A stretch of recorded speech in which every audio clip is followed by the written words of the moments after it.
बारिश में गरीब बेटी के चटपटे सब्जियों के चटपटे चाउमीन। बेटा जरा एक बार सारा सामान देख ले, हम कुछ भूल तो नहीं गए हैं, वरना महीने के आखिर तक हमारे हाथ में एक भी रुपया नहीं बचेगा।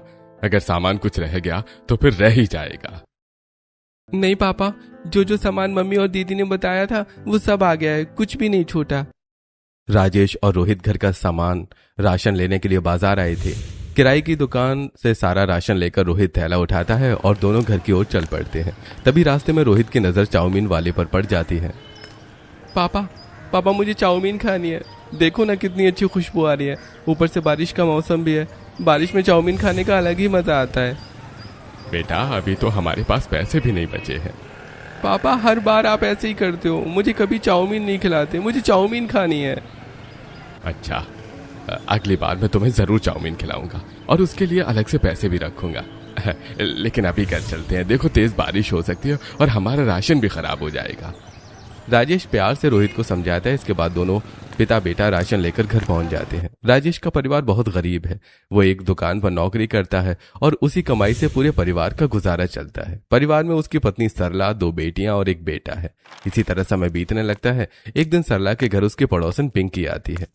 क्यों सरला बहन, आजकल कुछ ज्यादा ही व्यस्त रहने लगी हो क्या? हमारे घर आए हुए भी तुझे कितने दिन हो गए? क्या बताऊं बहन, कई दिनों से घुटनों में दर्द हो रहा है, घर से बाहर निकलने में भी बड़ी मुश्किल होती है। अरे घुटनों का दर्द तो बहुत बुरा होता है, तुम्हें किसी अच्छे डॉक्टर को जरूर दिखा लेना चाहिए। सरला और पिंकी आपस में बातें करती हैं। इसी तरह कुछ दिन और बीत जाते हैं। एक दिन अचानक राजेश की तबीयत खराब हो जाती है। राजेश तेज बुखार और खांसी से परेशान होता है। उसे देखकर रीना घबरा जाती है। पापा आपको क्या हुआ? आपको इतनी ज्यादा खांसी आ रही है और बहुत तेज बुखार भी है। अरे कुछ नहीं बेटा, कल दुकान से आते समय बारिश में भीग गया था, उसी वजह से सर्दी बुखार हो गया है। दवाई ले लूंगा तो ठीक हो जाऊंगा। रीना राजेश को दवाई दे देती है, लेकिन मना करने के बावजूद राजेश अगले दिन काम पर चला जाता है। वहां उसकी तबीयत और बिगड़ने लगती है। ये देखकर दुकान का मालिक चंद्रलाल उसके पास आता है। राजेश ये कब तक चलेगा? भाई तुम्हारी तबीयत अब ठीक नहीं रहती। इस हफ्ते में तुम पहले ही 3 छुट्टियां कर चुके हो। मुझे दुकान पर काम करने वाला आदमी चाहिए। अगर तुम काम ही नहीं कर पाओगे तो मैं तुम्हें रखकर क्या करूं? भाई साहब, मौसम की वजह से तबीयत थोड़ी खराब हो गई है, 2-4 दिन में बिल्कुल ठीक हो जाऊंगा। नहीं राजेश, अब तुम कल से मत आना, मैं कल किसी और को रख लूंगा। तुमसे अब काम नहीं हो पा रहा है। और ये लो, मैंने तुम्हारा पूरा हिसाब भी कर दिया है, एक बार गिन लेना। मालिक की बातें सुनकर राजेश के पैरों तले जमीन खिसक जाती है। उसके हाथ में हिसाब के पैसे तो आ जाते हैं, लेकिन नौकरी छिन जाने की चिंता उसके चेहरे पर साफ दिखाई देने लगती है। मजबूर होकर राजेश अपना हिसाब का पैसा लेकर घर लौट आता है। क्या हुआ जी, आपकी तबीयत तो ठीक है ना? आपका बुखार भी नहीं उतरा और आपका चेहरा भी कितना पीला पड़ गया है। सरला की बात सुनकर राजेश और भावुक हो जाता है। वो चुपचाप हिसाब का पर्चा रीना के हाथ में दे देता है। ये क्या पापा, चंद्रलाल जी ने आपको काम से निकाल दिया? हे भगवान, मुश्किल समय में ये एक और आफत आ गई।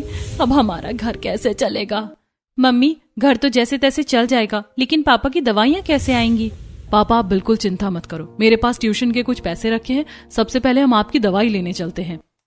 रीना छोटे छोटे बच्चों को ट्यूशन पढ़ाती थी, उसी से घर में थोड़ा बहुत सहारा मिल जाता था। वो सबसे पहले अपने पापा को अस्पताल लेकर जाती है। डॉक्टर साहब, ऐसी दवाई दीजिए कि मैं जल्दी से ठीक हो जाऊं। मैं ज्यादा दिन घर पर खाली नहीं बैठ सकता। देखिए, अगर आपको जल्दी ठीक होना है तो आपको पूरा आराम करना होगा। अगर दवाइयां लेते हुए भी काम करते रहेंगे तो ठीक होना मुश्किल होगा। जी डॉक्टर साहब, हम पूरा ध्यान रखेंगे। डॉक्टर रीना को दवाइयों की पूरी जानकारी देता है। इसके बाद रीना अपने पापा को घर लेकर आ जाती है। 1-2 दिन इसी तरह बीत जाते हैं। एक दिन सरला रसोई में राशन के डिब्बे खोलकर देखती है। हे भगवान, घर का सारा राशन खत्म हो गया, ना आटा बचा है और चावल भी बहुत कम है। आज बच्चों के लिए क्या बनाऊं? तभी सरला की नजर एक डिब्बे में रखी थोड़ी सी दाल और पास में रखे मुट्ठी भर चावल पर पड़ती है। एक काम करती हूँ, दाल और चावल मिलाकर खिचड़ी बना लेती हूँ। थोड़ा बहुत मसाला डाल दूंगी, कम से कम आज बच्चों का पेट तो भर जाएगा। तभी रीना रसोई में आती है और खाली डिब्बा देखकर सब समझ जाती है। मम्मी मैंने बच्चों से कह दिया है कि कल ट्यूशन की फीस लेकर आए, कल ही हम घर का राशन ले आएंगे। अपने परिवार को इस हाल में देखकर राजेश का दिल भर आता है। पापा आप इतनी चिंता क्यों करते हो? हम तीनों भाई बहन हैं ना, आपको कभी अकेला नहीं पड़ने देंगे। सच कहते हैं लोग, गरीबी इंसान को उम्र से पहले ही समझदार बना देती है। आप बेवजह कुछ मत सोचिए, बस आराम कीजिए, सब ठीक हो जाएगा। पूरे परिवार की हिम्मत से राजेश को थोड़ा सहारा मिलता है। सरला सबके लिए फीकी सी खिचड़ी बनाती है और पूरा परिवार वहीं खाकर रात गुजार देता है। अगले दिन सुबह से ही तेज बारिश होने लगती है। रीना खिड़की से बाहर देखते हुए चिंता में पड़ जाती है। हे भगवान, अगर आज बच्चे ट्यूशन पढ़ने नहीं आए तो फीस भी नहीं मिलेगी और घर में तो राशन का एक दाना भी नहीं बचा है। रीना घर के बाहर हाथ जोड़कर भगवान से प्रार्थना करने लगती है। हे भगवान, प्लीज ये बारिश बंद कर दो, वरना आज हम सबको भूखा रहना पड़ेगा। एक तरफ घर में खाने के लिए कुछ भी नहीं था, वहीं दूसरी तरफ पड़ोसियों के घर से पकवानों की खुशबू आ रही थी। दीदी, इस खुशबू से तो और ज्यादा भूख लग रही है। आज खाने में कुछ मिलेगा भी या नहीं? बस थोड़ा इंतजार कर बहन, जैसे ही बारिश रुकेगी बच्चे ट्यूशन पढ़ने आ जाएंगे, फिर उनकी फीस से राशन ले आएंगे। करीब आधे घंटे के बाद बारिश रुक जाती है। थोड़ी देर बाद रीना के सभी ट्यूशन वाले बच्चे पढ़ने आ जाते हैं। पढ़ाई खत्म होने पर वो अपनी फीस देकर घर चले जाते हैं। उसी समय रोहित भी स्कूल से घर लौट आता है। रोहित, चल बाजार से घर का राशन लेकर आते हैं। चलूंगा, लेकिन एक प्रॉमिस करो, आज मुझे चाउमीन जरूर खिलाओगी। हाँ हाँ बिल्कुल खिलाऊंगी, अब जल्दी से घर के अंदर से थैला लेकर आ। रोहित खुशी खुशी थैला लेकर आता है। दोनों भाई बहन पास के बाजार पहुंच जाते हैं। ये लो तुम्हारे 20 रुपए, इन्हें संभाल कर रखना। अगर सारे पैसे राशन में खर्च हो गए तो बाद में मत कहना कि चाउमीन नहीं खिलाई। रीना पहले रोहित को 20 रुपए दे देती है। इसके बाद वो घर के लिए जरूरी राशन खरीद लेती है। चलो भैया, आप चाउमीन वाले के पास चलते, निकालो अपने पैसे। जैसे ही रोहित जेब में हाथ डालता है उसके चेहरे का रंग उड़ जाता है। दीदी, पैसे तो मेरी जेब में नहीं है। अरे कहाँ गिरा दिए? बड़ी मुश्किल से तेरे लिए 20 रुपए बचाए थे। रीना जैसे ही रोहित की जेब देखती है उसकी जेब फटी हुई होती है। अरे बुद्धू, जेब तो फटी हुई है, पैसे तो रास्ते में ही कहीं गिर गए होंगे। अब मैं तुझे चाउमीन कैसे खिलाऊं? मेरे पास तो सिर्फ 10 रुपए ही बचे। 10 रुपए में तो कुछ भी नहीं मिलेगा। इस बार रोहित कुछ नहीं कहता, उसे अपनी गलती का एहसास हो जाता है। दोनों चुपचाप घर लौट आते हैं। रोहित को उदास देखकर रीना का मन भी दुखी हो जाता है। उधर सरला दोनों को भीगते हुए घर आते देख उनके पास पहुंच जाती है। अरे तुम दोनों तो बारिश में भीग गए। रीना, सब्जियां यहीं रख दो और पहले जाकर कपड़े बदल लो, खाना मैं बना देती हूँ। नहीं मम्मी, आज खाना मैं बनाऊंगी। रीना कपड़े बदलने के बाद गोभी, शिमला मिर्च, हरी मिर्च, टमाटर और प्याज को बारीक काटती है। फिर कढ़ाई में तेल गरम करके सब्जियां भूनती है। उसमें सोयाबीन, टमाटर, लाल मिर्च की चटनी, थोड़ा सा चीनी, हल्दी, धनिया, नमक और बाकी मसाले डालकर कुछ खास बनाने लगती है। उधर रोहित बाहर बच्चों के साथ खेलने चला जाता है। अरे रीना, आज ये क्या बना रही है? मुझे तो समझ ही नहीं आ रहा। हाँ दीदी, मुझे भी बताओ ना, आखिर आज बनने क्या वाला है? आप दोनों थोड़ा सा सब्र करो, थोड़ी देर में पता चल जाएगा कि क्या बनाया है। तभी रोहित भी बाहर से घर आ जाता है। रीना सबके लिए चिली सोयाबीन प्लेट में लगाती है और सबको खाना परोस देती है। रोहित, जरा चक्कर तो बता, कैसा बना है? दीदी, ये तो बहुत चटपटा बना है। मुझे तो चाउमीन खाने का मन था, लेकिन ये तो चाउमीन से भी ज्यादा मजेदार लग रहा है। बारिश में ऐसा चटपटा खाना, मजा ही आ गया। बस तुझे पसंद आया ना, समझो मेरी सारी मेहनत सफल हो गई। अपने परिवार को हंसते मुस्कुराते देखकर राजेश के चेहरे पर भी खुशी लौट आती है। सच में बहुत स्वादिष्ट बना है। जब तू बना रही थी तब तो मुझे लगा कि पता नहीं सारी सब्जियां मिलाकर क्या बना देगी। पूरा परिवार हंसी खुशी खाना खाता है। इसी तरह 1-2 दिन और बीत जाते हैं। एक दिन ट्यूशन पढ़ने आई गोलू की अचानक तबीयत खराब हो जाती है। गोलू बेटा, तुम्हें तो तेज बुखार है, चलो मैं तुम्हें घर छोड़कर आती हूँ। गोलू को उल्टी भी हो जाती है। उसकी हालत देखकर रीना खुद उसे घर छोड़ने जाती है। रीना के साथ गोलू को आया देखकर सुमन हैरान रह जाती है। अरे रीना, तुम यहाँ? और गोलू को क्या हुआ? तुम इसे छोड़ने क्यों आई हो?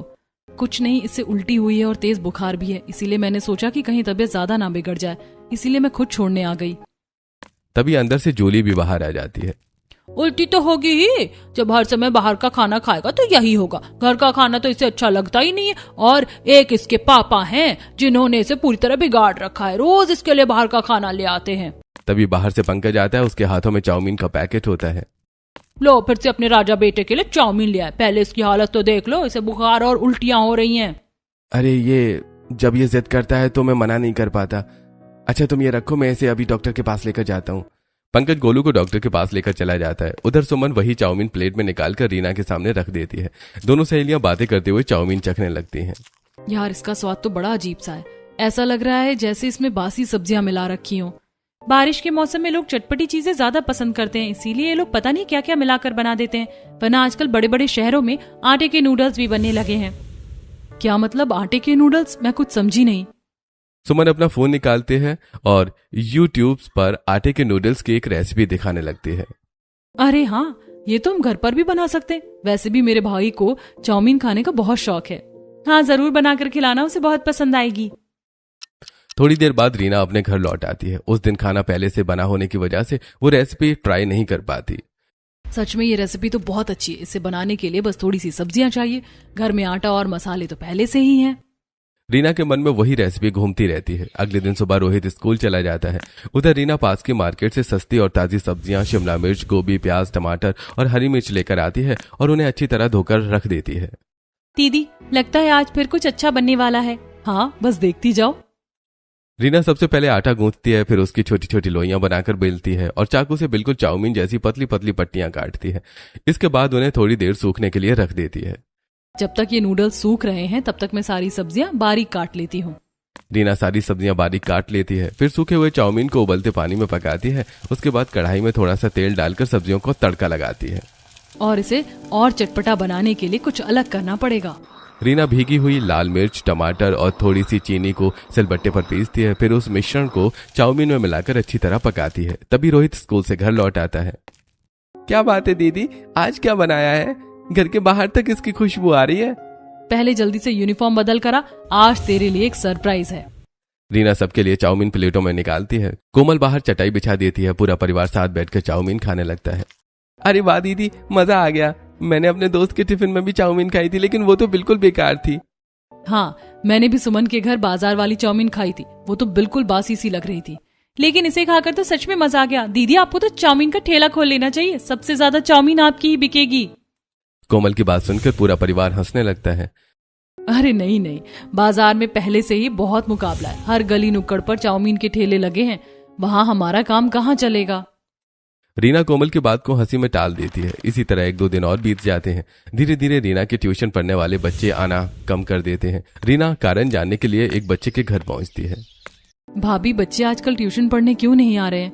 अरे रीना, मैं तुम्हें बताने ही वाली थी। दरअसल बच्चों का एडमिशन अब इंग्लिश मीडियम स्कूल में हो गया, इसीलिए हमने उनका ट्यूशन टीचर भी बदल दिया है। ये सुनकर रीना का चेहरा उतर जाता है। वो चुपचाप घर लौट आती है और सारी बात अपनी माँ को बता देती है। बेटा, अब क्या होगा? हम तो तेरी ट्यूशन के पैसों के सहारे ही कर चला रहे थे। मम्मी, आप चिंता मत करो, हम कुछ ना कुछ जरूर कर लेंगे। पूरी रात रीना इसी चिंता में डूबी रहती है। अगले दिन सुबह अचानक उसे कोमल की चाउमीन का ठेला लगाने वाली बात याद आ जाती है। मुझे एक रास्ता मिल गया, क्यों ना हम अपनी चाउमीन का ठेला लगाए। दीदी, मैं तो पहले से ही कह रही थी, आपके हाथों में अलग ही स्वाद है। आपका काम जरूर चलेगा। हाँ दीदी, और हम सब आपके साथ हैं। रीना के पास ट्यूशन फीस के कुछ पैसे बचे होते हैं। उन्हीं पैसों से वो ताजी सब्जियां खरीदने बाजार जाती है। भैया, ये सब्जियां तो बासी लग रही हैं। इनसे स्वाद भी अच्छा नहीं आएगा।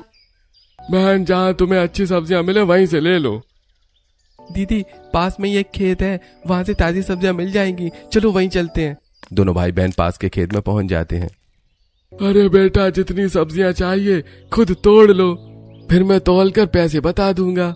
रीना खेत में ताजी हरी, लाल और पीली शिमला मिर्च, पत्ता गोभी, टमाटर, हरी मिर्च, बीन्स और दूसरी ताजी सब्जियां चुनती है। चाचा, ये सारी सब्जियां हो गई, अब इनके पैसे बता दीजिए। रीना सब्जियों के पैसे देकर घर लौट आती है। चलो, सब्जियां तो आ गई, अब बारी है हमारी आटे वाली चाउमीन बनाने की। दीदी, मैंने आटा भी गूंथ कर रख दिया है, थोड़ा नरम हो जाएगा, फिर हम उससे नूडल्स बना लेंगे। दोपहर का समय होता है। शाम को पूरा परिवार बाजार में अपना चाउमीन का ठेला लगाने की तैयारी करने लगता है। मम्मी, जब तक मैं चाउमीन तैयार करती हूँ आप सारी सब्जियां बारीक काट दीजिए। अरे, ये काम तो मैं भी कर दूंगा। देखना, मैं बिल्कुल मास्टर शेफ की तरह सब्जियां काटूंगा। रोहित की बात सुनकर पूरा परिवार हंसने लगता है। रोहित सब्जियां काटता है, जबकि रीना और कोमल आटे की चाउमीन बनाकर उसे सुखाने लगती हैं। इसके बाद रीना उन्हें उबाल लेती है। चलो, सारी तैयारी हो गई, अब बड़ी कढ़ाई रख लेते हैं। आज पहला दिन है, इसलिए थोड़ा कम ही बनाएंगे।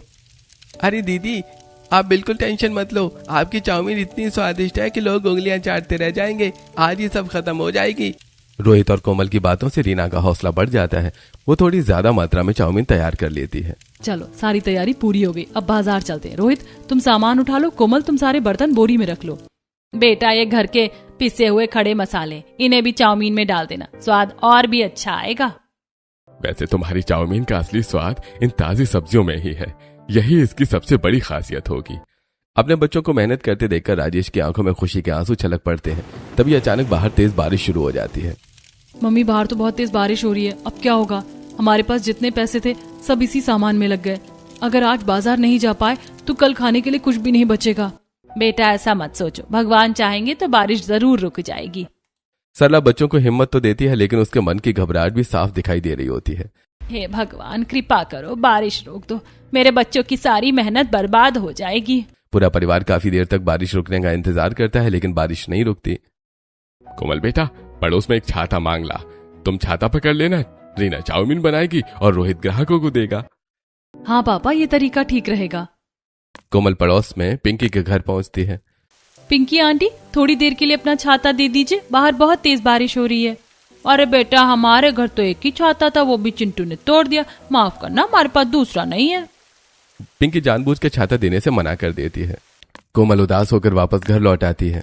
अरे छोड़ो भी इन पड़ोसियों को, बाजार में जो बड़ा सा पेड़ है उसके नीचे ठेला लगा लेंगे, वहाँ बारिश भी नहीं लगेगी, वैसे भी अब बारिश थोड़ी कम हो गई है। तभी सरला कुछ बड़ी बड़ी पॉलीथीन काट कर तीनों बच्चों को दे देती है। लो बेटा, अगर बारिश में भी खड़ा होना पड़े तो ये ओढ़ लेना, कम से कम बारिश से बच जाओगे। तीनों भाई बहन सारा सामान ठेले पर रखकर बाहर बाजार पहुंच जाते हैं। उन्होंने ये ठेला 50 रुपए प्रतिदिन के किराए पर लिया था। रोहित, तुम सही कह रहे थे, पेड़ के नीचे बारिश तो कम लग रही है, लेकिन पत्तों से पानी की बूंद लगातार गिर रही है। हाँ दीदी, जैसे ही हवा चलती है सारी बूंदें हमारे ऊपर आ जाती हैं। कोई बात नहीं दीदी, आप ये पॉलीथीन ओढ़ लो।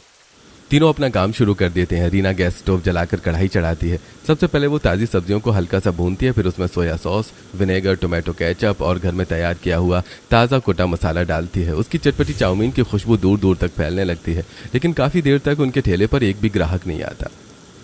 दीदी, हमारे पास कोई भी ग्राहक क्यों नहीं आ रहा? उधर देखो, बाकी लोग तो लगातार चाउमीन बना रहे हैं। रीना के ठेले के पास ही राजू का चाउमीन का ठेला लगा होता है। अरे भाई जल्दी जल्दी आ चला, इतनी सब्जी डालेगा तो कमाई क्या होगी? अजीनोमोटो ज्यादा डाल और सब्जी कम, लोगों को बस स्वाद चाहिए। एक तरफ रीना ताजी सब्जियां और घर के मसालों से चाउमीन बना रही थी, वहीं दूसरी तरफ कई ठेले वाले कम लागत में ज्यादा मुनाफा कमाने की कोशिश कर रहे थे। देखते देखते शाम ढलने लगती है, लेकिन अभी तक उनके ठेले पर एक भी ग्राहक नहीं आता। हमारी सारी मेहनत बेकार हो जाएगी, सुबह तक तो ये चाउमीन भी खराब हो जाएगी। अपनी दोनों बहनों को उदास देखकर रोहित के दिमाग में एक शानदार आइडिया आता है। रोहित एक स्टील की प्लेट में थोड़ी सी चाउमीन लेकर लोगों के बीच जाना शुरू कर देता है। आइए, ताजी हरी सब्जियों से बनी गर्मा गर्म चटपटी चाउमीन खाइए, एक बार खाओगे बार बार याद करोगे। सिर्फ 50 रुपए फुल प्लेट, 50 रुपए फुल प्लेट। जहां बाकी ठेले 50 रुपए में हाफ प्लेट दे रहे थे, वहीं रोहित 50 रुपए में फुल प्लेट का ऑफर देता है। उसकी आवाज सुनकर लोग उनके ठेले की ओर जाने लगते हैं। अरे भाई वाह, लड़का बिल्कुल सही कह रहा था, ताजी सब्जियों वाली ये चाउमीन तो सच में बहुत स्वादिष्ट है। भाई मेरे घर के लिए भी एक पैक कर दो। अरे हमें पहले खाने तो दो, फिर घर के लिए पैक करवाएंगे। भाई हमारे लिए भी एक प्लेट बना दो। देखते ही देखते रीना के ठेले पर ग्राहकों की भीड़ लग जाती है। रोहित तेजी से प्लेटें देने लगता है। रीना पैकिंग संभालती है और कोमल वहीं खड़े ग्राहकों को गर्मा गर्म चाउमीन परोसती है। अरे भाई सच में ऐसी तीखी चटपटी और ताजी सब्जियों वाली चाउमीन हमने आज तक नहीं खाई, इसका स्वाद तो बिल्कुल अलग है। ग्राहकों की तारीफ सुनकर रीना, कोमल और रोहित की खुशी का ठिकाना नहीं रहता। देखते ही देखते आधे घंटे में उनकी सारी चाउमीन बिक जाती है। दीदी जरा पैसे गिनकर तो देखो, देखा मेरी मार्केटिंग का कमाल। हाँ भाई, सच में तूने तो कमाल कर दिया। रीना को अपनी लागत से कहीं ज्यादा मुनाफा होता है। तीनों भाई बहन खुशी खुशी घर लौट आते हैं। हाँ भाई, कैसा रहा तुम लोगों का पहला दिन? लोगों को तुम्हारी चाउमीन पसंद आई या नहीं? हाँ बेटा बताओ, कैसी रही बिक्री? अरे मम्मी पूछो मत, सब कुछ बिक गया, हमारे लिए भी एक प्लेट नहीं बची। कोई बात नहीं बच्चों, मैंने सबके लिए आलू गोभी की सब्जी और गरम गरम रोटियां बना दी हैं। तीनों भाई बहन हाथ मुंह धोकर आते हैं और पूरे परिवार के साथ बैठकर खाना खाते हैं। आज सच में पूरे घर में खुशियों का माहौल था। अगली सुबह होती है। पापा, आपकी तबीयत अभी भी ठीक नहीं है, पहले हम डॉक्टर के पास चलेंगे, उसके बाद शाम को ठेला भी लगाना है। दीदी एक काम करता हूँ, आज स्कूल से छुट्टी कर लेता हूँ और आपकी मदद कर दूंगा। नहीं, बिल्कुल नहीं, पढ़ाई सबसे जरूरी है, पढ़ लिख कर कामयाब बनना है, वरना मेरी तरह तुझे भी चाउमीन का ठेला लगाना पड़ेगा। रोहित तुरंत रीना की बात मान जाता है और अच्छे बच्चे की तरह स्कूल चला जाता है। उधर रीना अपने पापा को डॉक्टर के पास ले जाती है। वहां से लौटने के बाद वो और कोमल ताजी सब्जियां लेने निकल जाती हैं। दीदी, मुझे लगता है हमारी चाउमीन लोगों को ताजी हरी सब्जियों की वजह से ही इतनी पसंद आई। हाँ बहन, बिल्कुल, बाकी लोग तो इसमें केमिकल वाली चीजें ज्यादा डालते हैं और सब्जियां नाम मात्र की होती हैं। दोनों बहनें बातें करते हुए सब्जियां लेकर घर लौट रही होती हैं। तभी तेज रफ्तार से आती एक कार पानी से भरे गड्ढे से गुजरती है और कीचड़ का पानी दोनों के कपड़ों पर उछल जाता है। कौन बदतमीज है ये? गाड़ी चलानी नहीं आती क्या? तेरे बाप की सड़क है क्या? कार में बैठ गया तो पैदल चलने वालों को इंसान समझना छोड़ दिया है? कोमल का गुस्सा देखकर कार में बैठा लड़का नीचे उतरने की हिम्मत नहीं करता। वो केवल रियर व्यू मिरर से दोनों बहनों को देखता है और वहां से चला जाता है। कोई बात नहीं बहन, उसकी गलती नहीं है, सड़क पर इतना पानी भरा हुआ है इसीलिए ऐसा हो गया। इसके बाद दोनों बहनें घर लौट आती हैं। घर पहुंचते ही कोमल नहाकर कपड़े बदल लेती है। उधर थोड़ी देर बाद रोहित भी स्कूल से घर आ जाता है। दीदी देखना, आज हमारे ठेले पर और भी ज्यादा लोग आएंगे। मैंने अपने स्कूल में भी आपकी चाउमीन की खूब मार्केटिंग की है। वाह मेरे शेर, तू तो मेरे ठेले को सचमुच मशहूर करके रहेगा। रीना की बात सुनकर पूरा परिवार हंसने लगता है। इसके बाद सभी शाम को ठेला लगाने की तैयारी में जुट जाते हैं। बेटा देख, मैंने आटा गूंथ कर तैयार कर दिया, अब तू इससे अपनी मर्जी के हिसाब से चाउमीन बना ले। दीदी मैंने सब्जियां अलग अलग तरीके से काटी ताकि चाउमीन और भी सुंदर लगे। और मैंने लाल मिर्च की तीखी चटनी पीस दी है। ये देखो, हरी मिर्च की चटनी भी तैयार है। पूरा परिवार मिलकर काम करता है। बस भगवान मेरे बच्चों की मेहनत रंग ले आए, मुझे और कुछ नहीं चाहिए। पापा अब आप बिल्कुल चिंता मत कीजिए, भगवान हमारे साथ है, कोई हमारा कुछ नहीं बिगाड़ सकता। शाम होते ही पूरा परिवार अपना ठेला, गैस स्टोव, कढ़ाई और बाकी सामान लेकर हमेशा वाली जगह पर पहुंच जाते हैं। अरे भाई, आज तो आने में देर कर दी, हम तो कब से इंतजार कर रहे थे। जल्दी से वो चटपटी सब्जियों वाली तीखी चाउमीन बना दो। हाँ भैया, सब कुछ तैयार है, बस 5 मिनट दीजिए। रीना कढ़ाई में तेल डालकर ताजी सब्जियां भूनती है, फिर उनमें नूडल्स और घर के बने मसाले मिलाती है। उधर कोमल ग्राहकों को प्लेटें देने लगती है जिनमें लाल और हरी चटनी भी रखी होती है। अरे भाई वाह, मजा आ गया, इतनी चटपटी चाउमीन तो मैंने आज तक नहीं खाई। देखते ही देखते फिर से ग्राहकों की भीड़ लग जाती है। लगातार चाउमीन बनाते बनाते रीना के हाथ भी दुखने लगते हैं। हे भगवान, मैं तो थक गई, लेकिन ग्राहकों की लाइन खत्म ही नहीं हो रही। तभी फिर से बारिश शुरू हो जाती है। चलो अब बारिश की वजह से लोग चले जाएंगे, फिर हम भी घर निकल जाएंगे। लेकिन इस बार ऐसा नहीं होता। लोग बारिश में भी प्लेट हाथ में लेकर अपनी बारी का इंतजार करते रहते हैं। दूसरी तरफ बाकी ठेले वालों का काम पूरी तरह से बंद हो जाता है। भाई इस लड़की ने तो हमारा पूरा धंधा चौपट कर दिया। हाँ, अगर ऐसा ही चलता रहा तो हम सड़क पर आ जाएंगे। अरे भाई, इसका कुछ ना कुछ करना ही पड़ेगा। रीना का बढ़ता हुआ कारोबार देखकर आसपास के सभी ठेले वाले उससे जलने लगते हैं। उधर ग्राहकों की भीड़ के कारण आज भी रीना की सारी चाउमीन बिक जाती है। रात को तीनों भाई बहन खुशी खुशी घर लौट आते हैं। मम्मी, आज तो मजा ही आ गया। बारिश में भी लोग लाइन लगाकर खड़े थे और दूसरे ठेले वाले बस हमारी तरफ देखते ही रह गए। अरे जब लोग अच्छा और साफ खाना खाएंगे तो उनके पास क्यों जाएंगे, जो खराब खाना खिलाकर लोगों की तबीयत खराब करते हैं। सभी बातें करते करते खाना खाते हैं और सो जाते हैं। अगले दिन अक्षय अपने दोस्त सावन से मिलने आता है। दोनों बातें कर ही रहे होते हैं कि तभी चीकू वहां आ जाता है। चाचू चलो ना, शाम हो गई, मुझे दीदी की चटपटी सब्जियों वाली तीखी चाउमीन खानी है। बेटा चाउमीन नहीं खाते, आजकल की चाउमीन में पता नहीं लोग क्या क्या डालते हैं, उससे लोग बीमार पड़ जाते हैं। नहीं चाचू, दीदी तो आटे की बहुत अच्छी चाउमीन बनाती है, उसे खाकर कुछ नहीं होता। सावन चीकू को अंदर भेज देता है। यार ये कौन सी दीदी है जिसकी चाउमीन की इतनी तारीफ कर रहा है? एक लड़की है, ताजी सब्जियों वाली बहुत स्वादिष्ट चाउमीन बनाती है। जो बच्चे सब्जियां देखकर नखरे करते हैं वो भी उसकी चाउमीन बड़ी चाव से खा लेते हैं। भाई तूने इतनी तारीफ कर दी, अब तो मुझे भी उसकी चाउमीन खानी पड़ेगी। शाम को अक्षय, सावन और चीकू सीधा रीना के ठेले पर पहुंच जाते हैं। रीना को देखते अक्षय उसे पहचान लेता है। अरे ये तो वही लड़की है जिससे उस दिन सड़क पर मुलाकात हुई थी, कितनी प्यारी है। अक्षय लगातार रीना को देखता रहता है। अरे क्या हुआ भाई, चाउमीन पसंद आई है? चाउमीन वाली? यार चाउमीन वाली बहुत प्यारी है, मेरी सेटिंग करा दे। अरे भाई वो बहुत गरीब परिवार से है, कहीं तेरी अमीरी देखकर मना ना कर दे। उसके लिए मैं अपनी अमीरी भी छोड़ सकता हूँ। रीना अक्षय को इतनी पसंद आ जाती है कि वो रोज सावन जैसे साधारण कपड़े पहनकर उसके ठेले पर चाउमीन खाने आने लगता है। धीरे धीरे रीना भी उसे नोटिस करने लगती है। कुछ दिन बाद रीना और कोमल सब्जियां खरीदने जाती हैं। तभी अचानक 2 नकाबपोश आदमी आते हैं और उनकी सारी सब्जियां सड़क पर फेंक देते हैं। कौन हो तुम लोग? हमारी सब्जियां क्यों फेंक रहे हो? बचाओ बचाओ, कोई है, चोर डाकू बचाओ। कोमल की तेज आवाज सुनकर दोनों नकाबपोश डर जाते हैं और वहां से भाग निकलते हैं। रीना और कोमल जल्दी जल्दी बची हुई सब्जियां समेटकर घर पहुंच जाती हैं। अरे बेटा क्या हुआ, तुम दोनों इतनी डरी हुई क्यों हो? और ये तुम्हारे कपड़ों को क्या हुआ, कहीं गिर गई थी क्या? माँ बाप की बात सुनते ही कोमल की आंखों से आंसू निकल पड़ते हैं। मम्मी, 2 लोगों ने हम पर हमला कर दिया, हमारी सब्जियां छीन ली और चाकू से हमें मारने की कोशिश भी की। अच्छा हुआ कि हम जोर से चिल्ला दिए, नहीं तो पता नहीं क्या हो जाता। हे भगवान, कौन है इस गांव में जो मेरे मासूम बच्चों का दुश्मन बन गया है? तभी रोहित भी स्कूल से घर लौट आता है। दीदी ये सब क्या हुआ, आखिर किसने किया आपके साथ ऐसा? पता नहीं, लेकिन अभी सबसे जरूरी बात यह है कि शाम को हमें चाउमीन का ठेला लगाना है। ग्राहक हमारा इंतजार कर रहे होंगे और हमारी सब्जियां भी अभी तक नहीं आई। दीदी आप चिंता मत करो, मैं अभी किसान चाचा के खेत से ताजी सब्जियां लेकर आता हूँ। रोहित किसान के खेत से ताजी सब्जियां लेकर आता है। पूरा परिवार फिर से ठेले की तैयारी में लग जाता है। चलो भाई, सारी तैयारी हो गई, अब बाजार चलते हैं। जैसे ही सभी सामान उठाकर बाहर निकलने लगते हैं तभी एक काला मास्क पहना हुआ आदमी बाहर से दरवाजे की कुंडी लगा देता है। अरे कौन है दीदी, इसने तो बाहर से दरवाजा बंद कर दिया। अब हम बाजार कैसे जाएंगे? आखिर कौन है जो हमारे बच्चे के पीछे हाथ धोकर पड़ा है?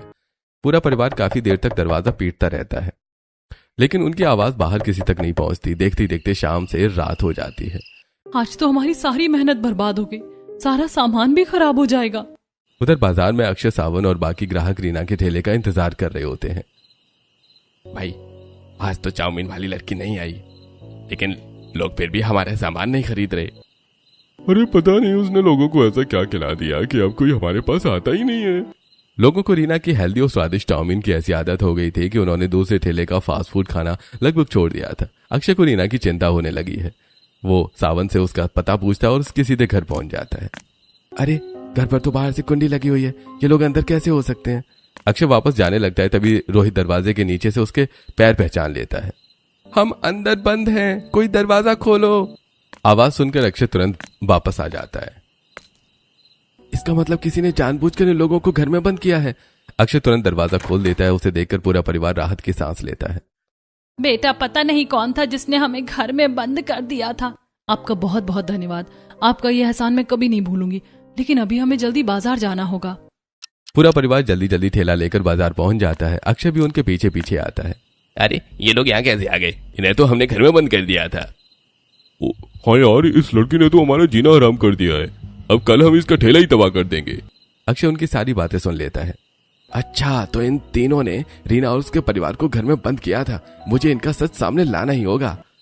उन तीनों ठेले वाले रीना का चाउमीन का ठेला बर्बाद करने का प्लान बनाते हैं और अगले दिन शाम को जब वो लोग रीना का ठेला खराब करने आते हैं तब अक्षय और बाकी ग्राहक के साथ मिलकर पेड़ के पीछे छुपा होता है। और जैसे ही ठेले वाले लाठी के लेके रीना के ठेले के पास पहुंचते हैं तो अक्षय समेत सभी लोग उनको पकड़कर पीटते हैं और जेल भेजने की धमकी देते हैं। तब मोहन, अरे भैया नहीं, हमें जेल मत भिजवाइए, हमसे बहुत बड़ी गलती हो गई। हाँ भैया, हमें माफ कर दीजिए। रीना बिटिया, हमसे गलती हो गई, हमें माफ कर दो। आप लोगों को शर्म आनी चाहिए। मेरे पापा पहले से ही बीमार हैं। हमने बड़ी मुश्किल से अपना घर संभाला है और आप हमारी मदद करने के बजाय हमें परेशान कर रहे हैं। रीना और अक्षय उन्हें आखिरी बार सख्त चेतावनी देकर छोड़ देते हैं। अपनी गलती का एहसास होने पर तीनों उनसे माफी मांगते हैं। उसके बाद दिन बीतने लगते हैं। अब तीनों ठेले वाले रीना को कभी परेशान नहीं करते और ईमानदारी से अपना काम करने लगते हैं। इसी तरह दिन बीतने लगते हैं। अब अक्षय रोज रीना के ठेले पर चाउमीन खाने लगा था। क्या बात है जनाब, लगता है आपको चाउमीन कुछ ज्यादा ही पसंद आ गई है। चाउमीन भी और चाउमीन वाली भी। अक्षय बहुत दिनों से रीना को अपने दिल की बात बताना चाहता था, लेकिन उसके मना करने के डर से चुप था। रीना उसकी आंखों की बात समझ चुकी थी। सिर्फ पसंद करने से कुछ नहीं होता। अगर सच में हिम्मत है तो मेरे घर आकर मेरे माँ बाप से मेरा हाथ मांगो। बस मुझे आपकी हाँ का इंतजार था, अब देखना मैं क्या करता हूँ। अक्षय सीधे रीना के घर पहुंचता है और उसके माता पिता से शादी की बात करता है। उसका व्यवहार देखकर राजेश और सरला पहली ही मुलाकात में रिश्ता मंजूर कर लेते हैं। घर से निकलते समय रीना अक्षय को बाहर तक छोड़ने आती है। रीना, शादी से पहले मैं तुम्हें एक सच बताना चाहता हूँ। मैं गरीब नहीं हूँ। मैंने सिर्फ तुम्हें खोने के डर से अपनी असली पहचान छिपाई थी। अक्षय की बात सुनकर रीना कुछ पल चुप रहती है, फिर मुस्कुराती है और उसकी ओर देखती है। जो भी हो, तुम्हारे इरादे मेरे लिए सच्चे थे। मुझे तुम गरीबी में भी पसंद थे और अमीरी में भी। रीना की बात सुनकर अक्षय खुशी से मुस्कुरा उठता है। दोनों एक दूसरे का हाथ थाम लेते हैं। उधर पूरा परिवार भी उनकी खुशी में शामिल हो जाता है। अब सब लोग खुशी खुशी रहने लगते हैं।